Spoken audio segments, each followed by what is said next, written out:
Real लाईफमधील प्रत्येक हसऱ्या चेहऱ्यामागं real लाईफमध्ये मात्र एक वेदना असते, पेन असतं.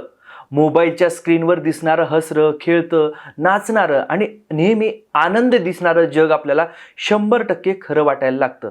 पण या रिअल लाईफच्या चकचकीत पडद्यामागं रिअल लाईफमध्ये किती जीव गुदमरून टाकणारा ताण असू शकतो, याचं एक जिवंत उदाहरण म्हणजे रोहिणी पारधी हिची आत्महत्या आहे. ज्या हॉटेल ग्रामपंचायतच्या स्वयंपाकघरात किचनमध्ये हसत खेळतं रील्स बनवून तिनं लाखो लोकांची मनं जिंकली, संपूर्ण महाराष्ट्राला आपलीशी वाटली. दुर्दैवानं त्याच किचनमध्ये तिनं गळफास घेऊन स्वतःचं आयुष्य संपवलं. आजच्या या व्हिडिओमध्ये आपण रील स्टार रोहिणी पारधी कोण होती, रिअल लाईफ चकचकीत असताना रिअल लाईफ तिनं का संपवलं, तिच्या आत्महत्येमागची कारणं काय आहेत, पोलिसांचं म्हणणं काय आणि सगळ्यात महत्त्वाचं म्हणजे रिअल लाईफमधला ताण काय असतो, याचीच आपण A to Z स्टोरी समजून घेणार आहोत. त्यामुळे व्हिडिओ शेवटपर्यंत बघा आणि तुम्ही अजूनपर्यंत TOD मराठीला सबस्क्राईब केलं नसेल तर प्लीज लगेच सबस्क्राईब करा.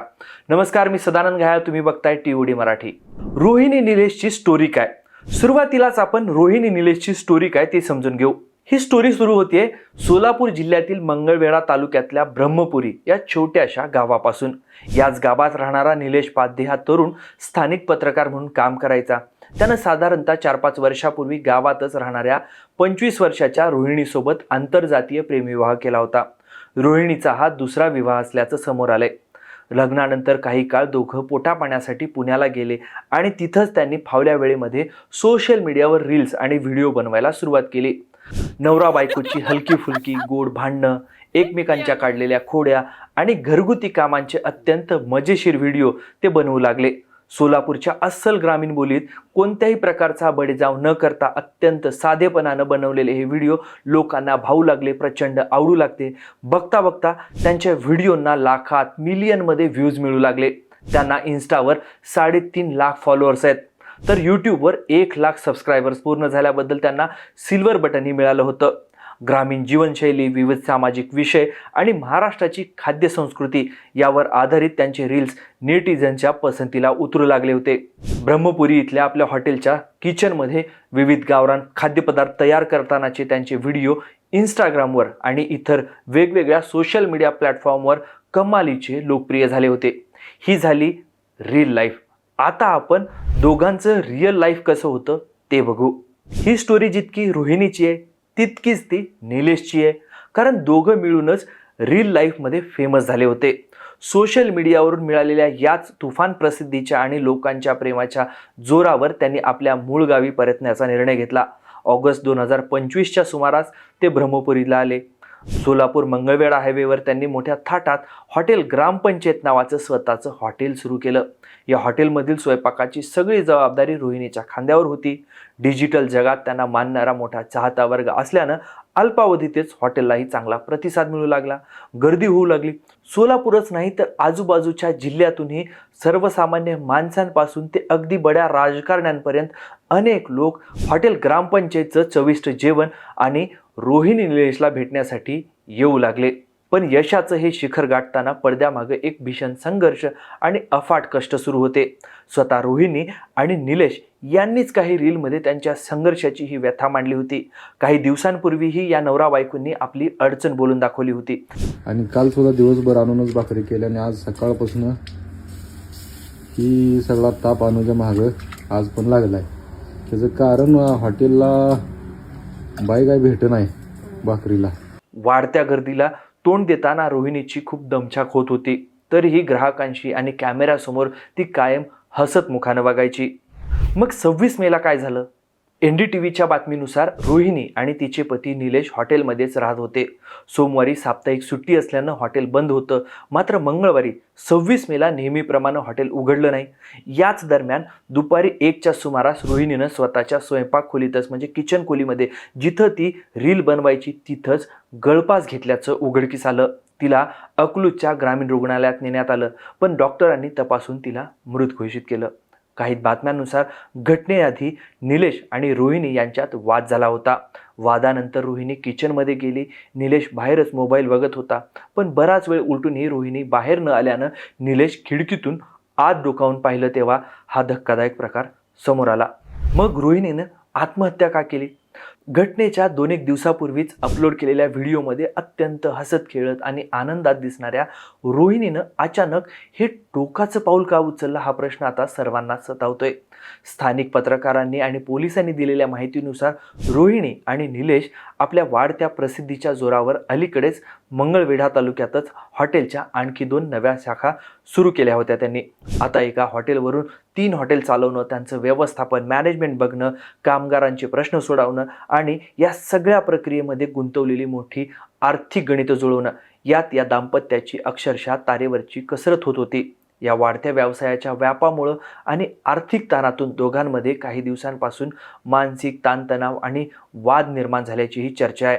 या ताणतणावातून आणि नैराश्यामधून रोहिणीनं हे टोकाचं पाऊल उचललेलं असावं असा प्राथमिक अंदाज आहे. मंगळवेढा पोलीस स्टेशनचे पोलीस निरीक्षक दत्तात्रय बुरीगिट्टे यांनी दिलेल्या माहितीनुसार या प्रकरणी अकस्मात मृत्यूची नोंद करण्यात आली आहे. कौटुंबिक वाद आणि आर्थिक ताणतणाव या सर्व बाजूंनी पोलीस अधिक तपास करतायत. रोहिणीचे सासरे विलास पाराध्ये यांनी माध्यमांशी बोलताना सांगितलं की त्यांचा हॉटेल व्यवसाय खूप चांगला चालला होता, सुखाचा संसार सुरू होता. मग अचानक तिला असं पाऊल का उचलावं लागलं, आम्हाला याची काही कल्पना नाही. पण या सगळ्या प्रकरणावर रोहिणीच्या घरच्यांनी म्हणजे माहेरच्यांनी कोणतीही तक्रार किंवा प्रतिक्रिया दिलेली नाही. पण या सगळ्यामधून एक गंभीर प्रश्न निर्माण होतो. रिअल लाईफमध्ये जमतं ते रिअल लाईफमध्ये का होत नाही? तर डिजिटल मीडियानं आज तरुणांना इन्स्टंट प्रसिद्धी, पैसा आणि एक प्रकारची सेलिब्रिटी व्हॅल्यू मिळवून दिली आहे. पण काहीही फुकटात मिळत नाही म्हणतात ना, तसंच ही रिअल लाईफ प्रसिद्धी फुकटात मिळत नाही.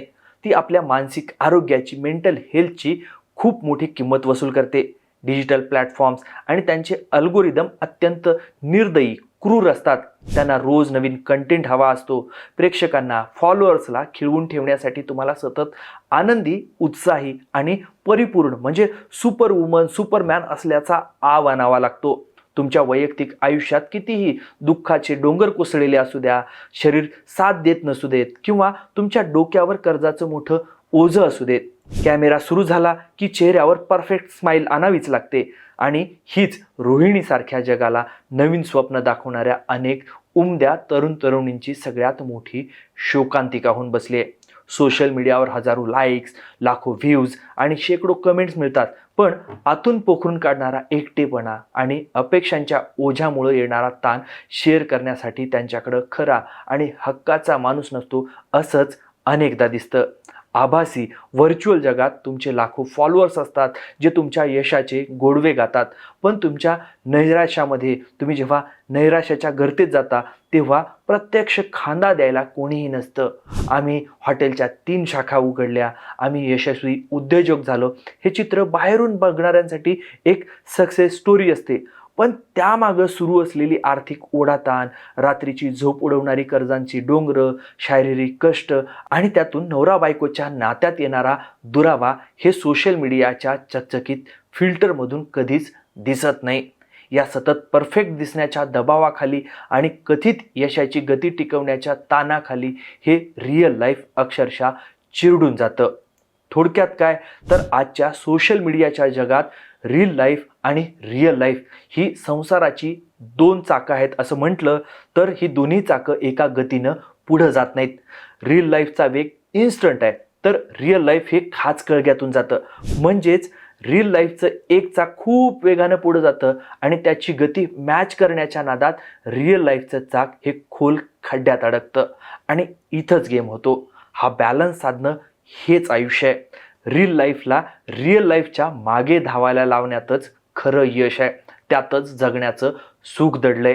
रिअल लाईफमध्ये जे बोलता येत नाही ते रिअल लाईफमध्ये आपल्याला आपल्या जवळच्या लोकांसोबत बोललं पाहिजे, सुखदुःख वाटून घेतलं पाहिजे.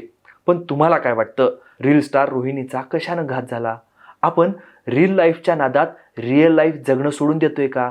तुम्हाला रोहिणीची कोणती रील सर्वाधिक आवडली, तिची कोणती गोष्ट आवडते तुम्हाला, कमेंट करून नक्की सांगा.